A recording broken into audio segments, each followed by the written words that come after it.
کریم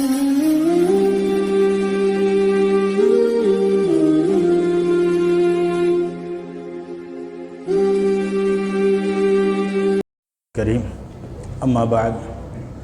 عن ابی ہریرہ رضی اللہ تعالی عنہ قال قال رسول اللہ صلی اللہ علیہ وسلم افضل الصلاة بعد الفریضہ صلاة اللیل۔ حضرت ابو ہریرہ رضی اللہ تعالی عنہ بیان کرتے ہیں، نبی اکرم صلی اللہ علیہ وسلم نے ارشاد فرمایا، فرض نماز کے بعد بہترین افضل ترین نماز رات کی نماز ہے۔ رات کی وہ نماز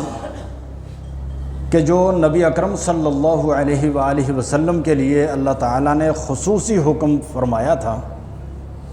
وَمِنَ اللَّيْلِ فَتَحَجَّدْ بِهِ نَافِلَةً لَكَ، رات کو تہجد پڑھیے، یہ آپ کے لیے اضافی نماز ہے، نفل ہے، زائد ہے۔ تو نبی اکرم صلی اللہ علیہ وآلہ وسلم نے فرمایا کہ یہ رات کی نماز یہ فرض نمازوں کے بعد سب سے افضل نماز ہے، اور کتنی فضیلت والی ہے کہ نبی اکرم صلی اللہ علیہ وسلم نے فرمایا اللہ تعالیٰ اس جوڑے پہ رحم فرمائے کہ مرد رات کو تہجد کے لیے اٹھ کھڑا ہوا ہے اور بیوی سو رہی ہے، وہ اس کو اٹھاتا ہے تو اٹھنے میں اگر وہ تساہل کرے تو وہ اس کے چہرے پہ پانی پھینک کے اس کو اٹھائے، اور رات کو اگر عورت اٹھ گئی تہجد کے لیے اور خامد سو رہا ہے،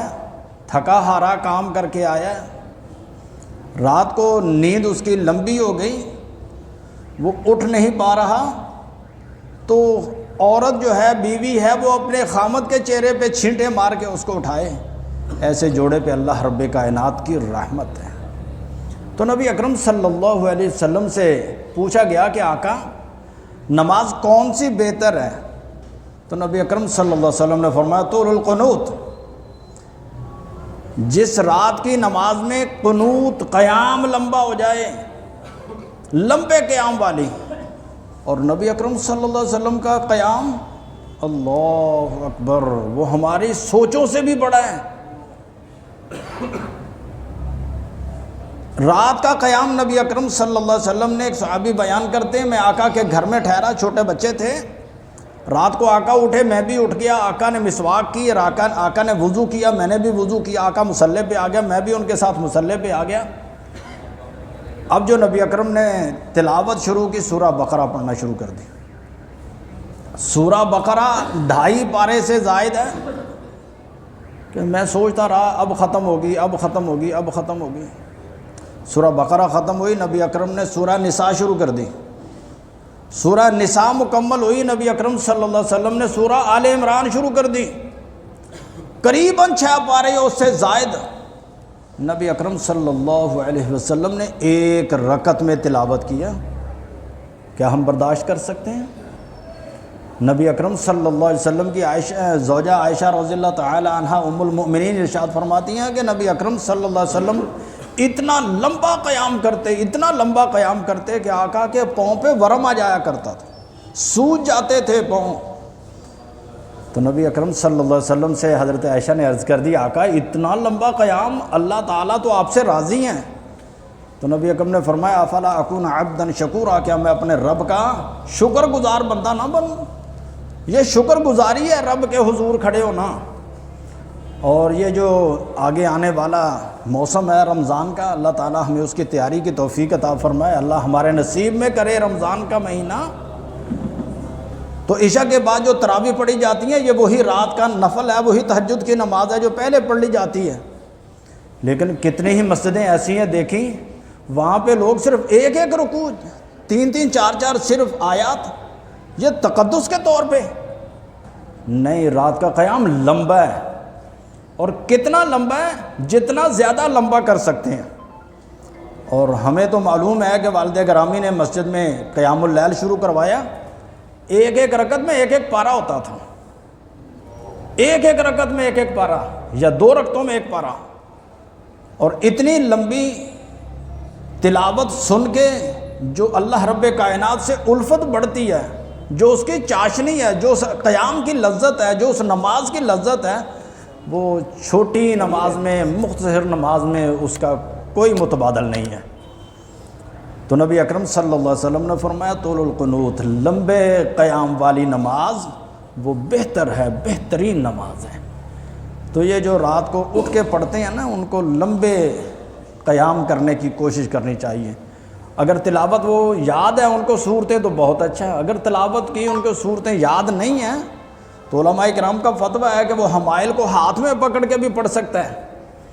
آج کل تو اس کا متبادل ہو گیا، موبائل کے اندر قرآن مجید کا سافٹ ویئر ہے، اس کو ڈاؤن لوڈ کر لو، اس کو کھول کے پڑھ لو،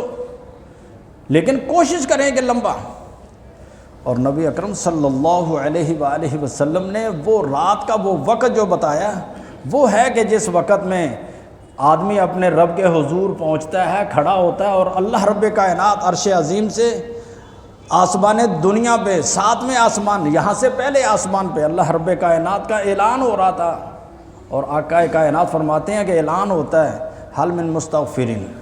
حل من مسترزقین، حل من مستشفین، کوئی ہے شفا کا طالب، کوئی ہے رزق کا طالب، کوئی ہے بیماری سے نجات چاہنے والا، کوئی ہے پریشانی کا مداوع چاہنے والا، ہے کوئی دکھوں کا مارا ہوا جو اس کا مداوع چاہے، ہے کوئی پریشانیوں کا جو ہے نا الجھا ہوا، میں اس کی الجھنیں ختم کروں، کسی کی تکلیف ہے تکلیف دور کر دوں، کوئی ہے جو رزق کا طالب ہو میں اس کو رزق دوں، کوئی ہے جو تنگ دست اس کی تنگ دستی ختم کر دوں۔ اللہ رب کائنات کی طرف سے تو اعلان ہو رہا ہوتا ہے، اور ہم خواب غفلت میں سو رہے ہیں، اتنے سوئے کہ سورج بھی نکل آیا، رب کائنات کی رحمت دور ہو جاتی ہے، اور وہ جو رات کو اٹھ جاتا ہے رب کے حضور کھڑا ہو جاتا ہے، اللہ کی رحمتوں کو پا لیتا ہے۔ تو اس وقت میں ہے کہ طول القنوت، لمبے قیام والی نماز جو ہے وہ اللہ رب کائنات کو بہت پسند ہے، بہت ہی بہتر ہے، اور یہ افضل الصلاۃ ہے،